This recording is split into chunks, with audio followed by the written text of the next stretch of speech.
बिस्मिल्लाहिर्रहमानिर्रहीम अस्सलाम वालेकुम। All about clinical psychology and economics YouTube channel पर खुशामदीद। नेक्स्ट मैं आपके साथ वीडियो जो है वो शेयर करने जा रही हूँ, what is the difference between depression and anxiety.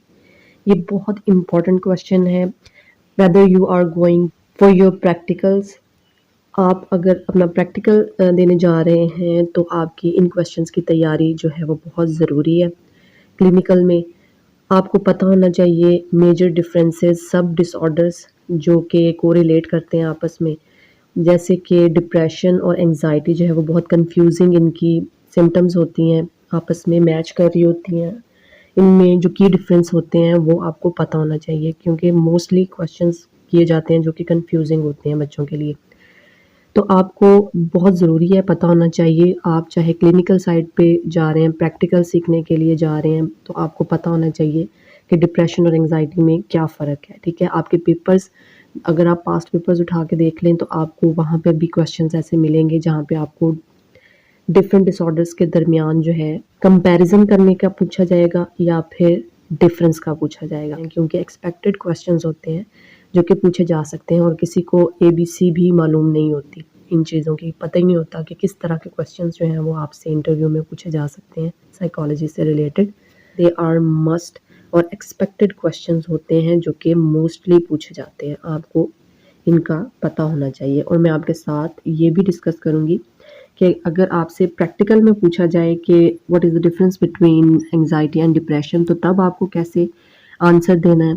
और ये भी बताऊंगी कि अगर पेपर में आपको ये क्वेश्चन आए, क्योंकि आया हुआ है, अगर आप देखें अपने पास्ट पेपर्स मैंने अपलोड किए हुए हैं अपने चैनल पे, अगर आप उनमें देखें तो उनमें भी डिफरेंस पूछा गया है डिप्रेशन और एंजाइटी के दरमियान।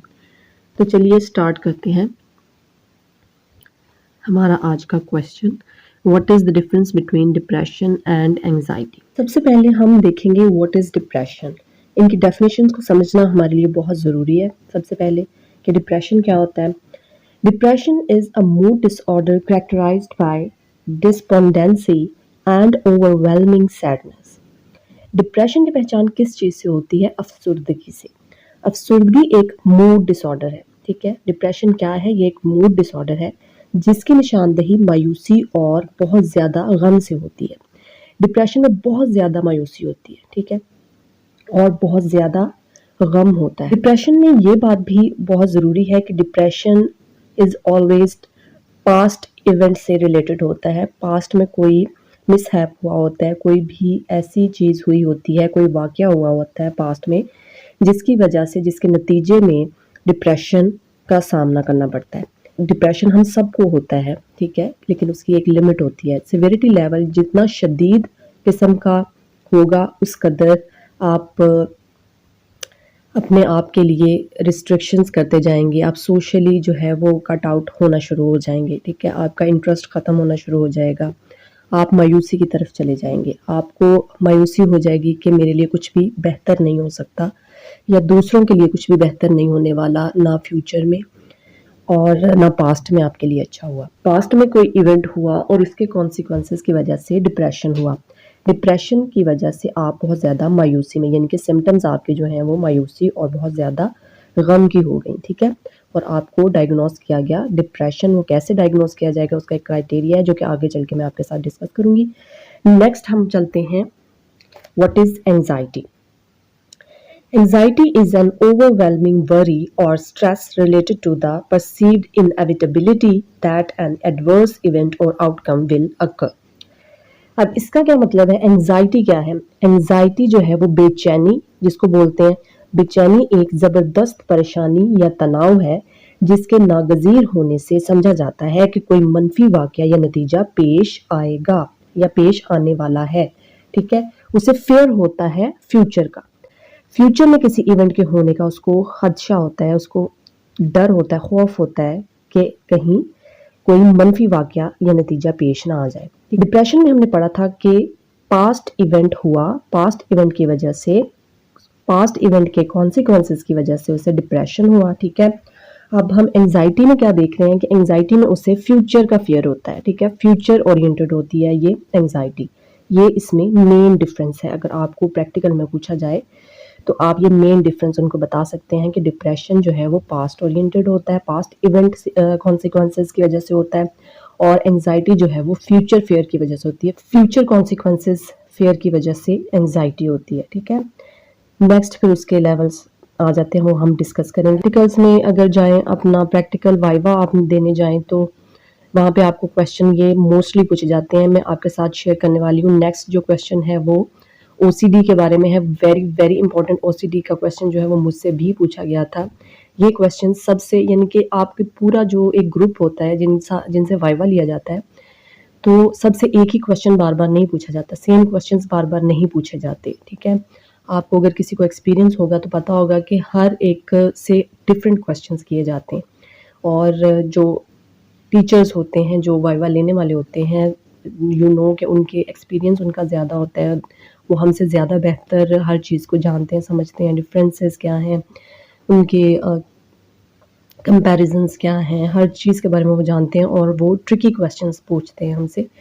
तो आपकी तैयारी ऐसी होनी चाहिए कि आप उन ट्रिकी क्वेश्चंस का आसानी से जवाब दे सकें। तो मेरी कोशिश है कि मैं आपसे डिस्कस करूं इन सीरीज़ में, डिफरेंसेस में, अगर कंपैरिजंस आए उनमें।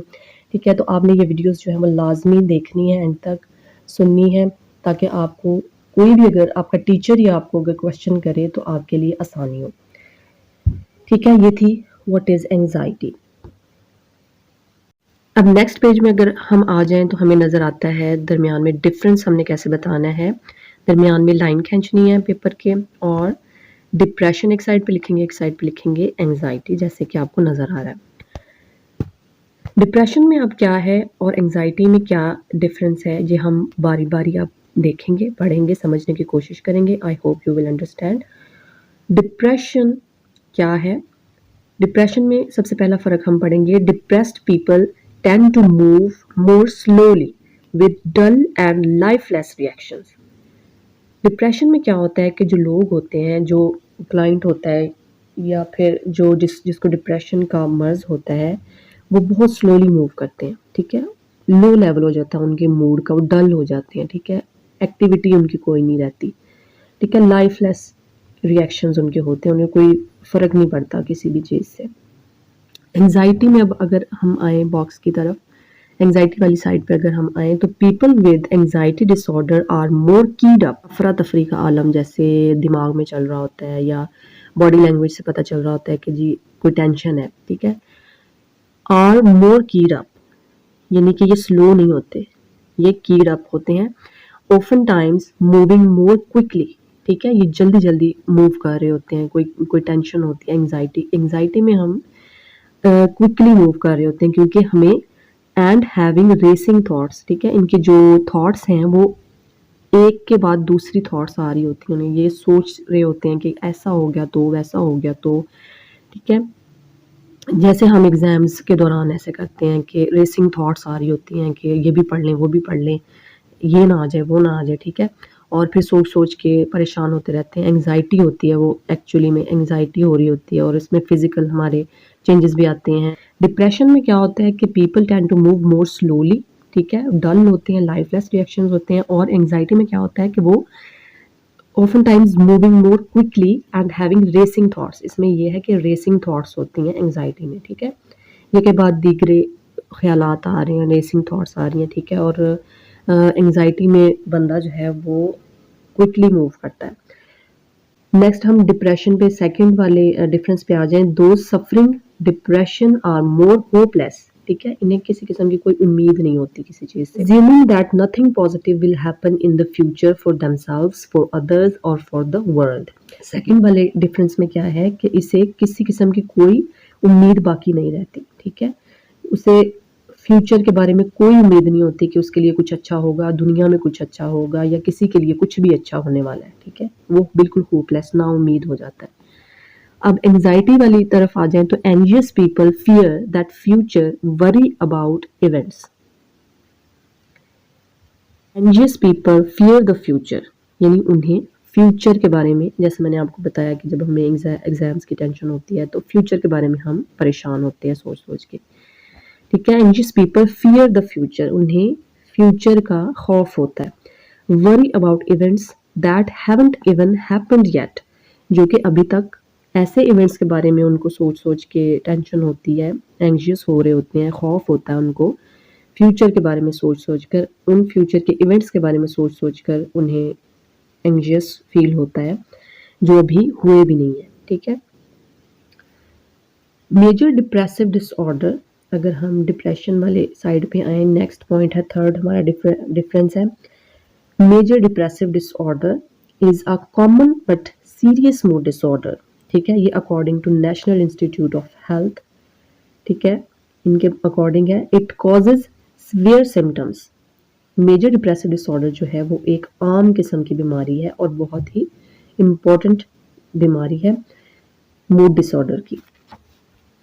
इट कॉजेज सिवियर सिम्टम्स, इसमें शदीद किस्म की जो अलामात हैं वो ज़ाहिर होती हैं, that affect how you feel, किस तरह आप महसूस कर रहे हैं, कैसे आप थिंक करते हैं, सोचते हैं, things and handle daily activities, जैसे कि स्लीपिंग है, ईटिंग है, वर्किंग है, ठीक है?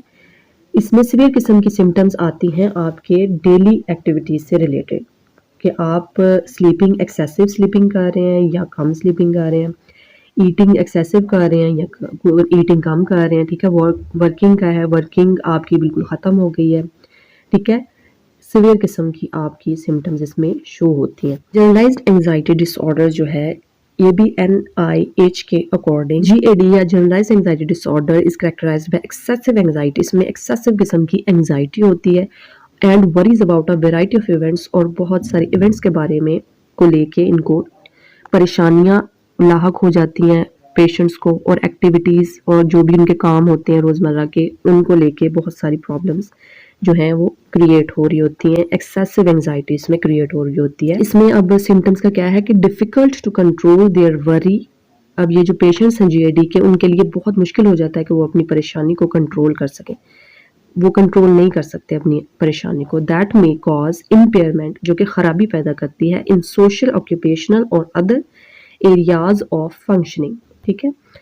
जो कि आपकी जो पूरी लाइफ की फंक्शनिंग है उसको बिल्कुल ख़राब कर देती है, जिसमें आपकी माशरती लाइफ आ जाती है, आपकी जो पेशावराना ज़िंदगी है उसमें, और दूसरी जो activities of your daily life हैं उनकी फंक्शनिंग में भी इम्पेयरमेंट आ जाती है। नेक्स्ट पेज पे हम चलते हैं। सबसे इम्पोर्टेंट डिफरेंस जो है 4th नंबर पे हमारे पास सुसाइडल थॉट्स हैं, ठीक है? ये आपने डिफरेंस लाजमी याद रखना है कि सुसाइडल थॉट्स डिप्रेशन में जो हैं वो लाजमी होती है, ठीक है? सिवियरिटी, जब सिवियर लेवल पे जब हम चले जाते हैं तो उसमें सुसाइडल थॉट्स जो हैं वो लाजमी आती हैं डिप्रेशन में, और एंजाइटी में ऐसा नहीं होता। Suicidal thoughts is linked more often to depression, यानी कि सुसाइडल थॉट्स डिप्रेशन में ज़्यादा इसके चांसेस होते हैं कि सुसाइडल थॉट्स डिप्रेशन में आए। और जबकि एंजाइटी वाले अगर पोर्शन पे हम चले जाएं, एक्सेसिव वरिंग, इसमें हमारे पास एक्सेसिव वरिंग के पेशेंट होते हैं, यानी कि वो बहुत ज़्यादा ओवर थिंकिंग कर रहे होते हैं, is more linked to anxiety, ठीक है? Excessive worrying.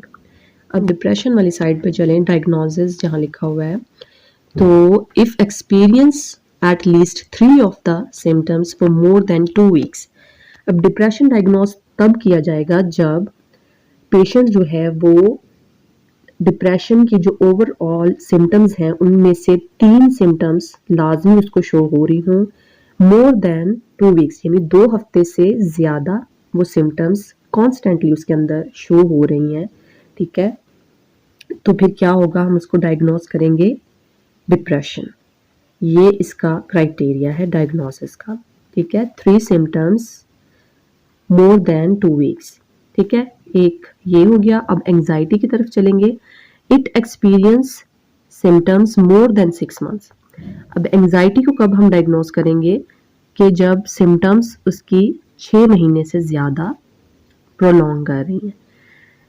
अगर पेशेंट 6 महीने से ज़्यादा हो गए हैं उसको सिम्टम्स में, या उसकी जो एंजाइटी है, एंग्जियस उसका जो बिहेवियर है, कैरेक्टरिस्टिक्स उसके हो गए हैं, वो अगर 6 महीने से ज़्यादा हो गए हैं, उसके सिम्टम्स शो हो रही हैं, तो फिर हम उसको डायग्नोस करेंगे कि ये एंजाइटी का पेशेंट।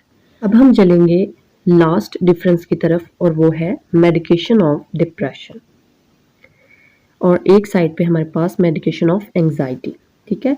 ये भी आप लाइन दरमियान में खींची होगी आपने पेपर के, तो दोनों साइडों पे ये आपने बयान करना है। आप लाइन ज़रूर खींच लीजिएगा, ठीक है। मेडिकेशन ऑफ डिप्रेशन के बारे में सबसे पहले बात करेंगे। Anti depressant medicine such as nortriptyline is primarily for depression. Nortriptyline जो है वो डिप्रेशन को डील करने के लिए या उसको क्योर करने के लिए इस्तेमाल की जाती है। अब मेडिकेशन ऑफ एंजाइटी की तरफ अगर हम आ जाएं तो anxiety medications include benzodiazepines which is mostly used for treating anxiety। ठीक है। अब एक डिफरेंस क्या है, मेडिकेशन में डिफरेंस आ जाएगा कि दोनों की मेडिकेशन जो है वो भी डिफरेंट होती है। मेडिकेशन ऑफ डिप्रेशन में हम नॉरट्रिप्टाइलाइन जो है वो इस्तेमाल करते हैं डिप्रेशन को ट्रीट करने के लिए, और एंजाइटी को ट्रीट करने के लिए बेंजोडायजेपिन्स इस्तेमाल की जाती है। ठीक है, ये डिफरेंस हो जाए। इस पेज पे आप देख सकते हैं मैंने एक डायग्राम कह लीजिए वो बनाई है। दरमियान में आपको पी का वर्ड नजर आ रहा है और सर्कल उसके अराउंड पे ये है पर्सन। ठीक है, अब ये दोनों लाइनें जो हैं, एक लाइन जा रही है डिप्रेशन की तरफ और दूसरी लाइन जा रही है एंजाइटी की तरफ। डिप्रेशन वाली साइड पे अगर हम देखें नीचे तो पास्ट लिखा हुआ है, और एंजाइटी वाली साइड पे हम नीचे देखें तो फ्यूचर लिखा हुआ है। डायग्राम में ये समझाने की कोशिश की जा रही है कि जो पर्सन अगर डिप्रेशन में है तो डिप्रेशन जो है वो पास्ट ओरिएंटेड होता है, यानी पास्ट से रिलेटेड इवेंट, कोई उसके साथ हादसा हुआ है, डिप्रेशन में वो चला गया है, तो वो पास्ट इवेंट्स की वजह से डिप्रेशन में जाएगा। ठीक है, इसमें ये डिफरेंस है। और एंजाइटी में क्या डिफरेंस है, अगर पर्सन को एंजाइटी है तो वो फ्यूचर इवेंट से रिलेटेड एंजाइटी होगी, क्योंकि एंजाइटी हमेशा हमें फ्यूचर इवेंट्स से रिलेटेड होती है। जैसा कि हमने पीछे क्वेश्चन में डिफरेंसेस में पढ़ा कि anxiety is always future oriented. इसमें फ्यूचर से रिलेटेड हमें वरीज होंगी किसी इवेंट के होने के बारे में जो अभी हुआ नहीं है, लेकिन उसके होने के बारे में हमें वरीज होंगी कि ऐसा ना हो जाए वैसा ना हो जाए। ठीक है, उसकी जो कॉन्सिक्वेंसेज हैं उसको लेके हम परेशान होंगे। ठीक है, फ्यूचर में किसी इवेंट के कॉन्सिक्वेंसेज को लेकर हम परेशान होंगे, वरी होंगे। ठीक है, एंजियस होंगे, वो होगी एंजाइटी। और डिप्रेशन कब होगा ये आपने डिफरेंस बताना है। क्लिनिकल में अगर आपको क्वेश्चन पूछा जाए कि what is the difference between anxiety and depression, तो आप बताएंगे कि डिप्रेशन में पर्सन जो है वो किसी पास्ट इवेंट को लेकर उसके पास्ट इवेंट के कॉन्सिक्वेंसेस की वजह से डिप्रेशन में चला जाता है। ठीक है, उसका मूड जो है वो बिल्कुल लो हो जाता है, जिंदगी लाइफलेस हो जाता है। ठीक है, और एंजाइटी में क्या बताएंगे कि एंजाइटी फ्यूचर इवेंट से रिलेटेड होती है, फ्यूचर इवेंट कॉन्सिक्वेंसेस की एक्सपेक्टेशंस जो होती हैं वो उसको वरी कर देती हैं और एंजाइटी से रिलेटेड हो जाता है। ठीक है, इन दोनों में यही फर्क है कि डिप्रेशन पास्ट इवेंट्स के कॉन्सिक्वेंसेस को लेकर होता है और एंजाइटी जो है वो फ्यूचर इवेंट्स के कॉन्सिक्वेंसेस से रिलेटेड होती है। ठीक है, ये दोनों डिप्रेशन और एंजाइटी में आपको बता दूं, नीचे मैंने 2 लाइंस लिखी हुई हैं, ये भी आप ऐड कर सकते हैं। About 50% of people with depression also have an anxiety disorder. जो 50% लोग होते हैं वो डिप्रेशन के मरीज होते हैं और उनको इसके साथ एंजाइटी भी कोमोर्बिड हो रही होती है। ठीक है, उनको दोनों ही डिसऑर्डर्स जो हैं वो होते हैं। ठीक है, 50% ऑफ पीपल की बात हो रही है। ठीक है, ऐसा होता है। न्यूरोट्रांसमीटर्स की अगर बात हो तो low serotonin levels are thought to play a role in both, यानी दोनों ही डिसऑर्डर्स लो सीरोटोनिन लेवल्स की वजह से होते हैं। ठीक है, तो ये आपको ये था क्वेश्चन आज का। आई होप यू अंडरस्टैंड, मैं आपको समझाने में कामयाब हुई हूँ। प्लीज़ मैसेज कमेंट बॉक्स में ज़रूर करा करें, मुझे बताया करें कि आपको समझ आई है, कोई फ़ायदा हुआ है। और वीडियोस को प्लीज़ एंड तक सुना करें, समझा करें, मैंने आपके ही काम के लिए बनाई होती हैं, आपके लिए बनाई होती हैं। कोई भी आपका क्वेश्चन है प्रैक्टिकल से रिलेटेड, इंटरव्यूज से रिलेटेड, आप पीपीएससी की तैयारी कर रहे हैं उससे रिलेटेड, आप मुझसे क्वेश्चंस कर सकते हैं। ठीक है, मैं आपके लिए ज़रूर हेल्प करूँगी इंशाल्लाह। दुआओं में याद रखिएगा। अल्लाह हाफिज़।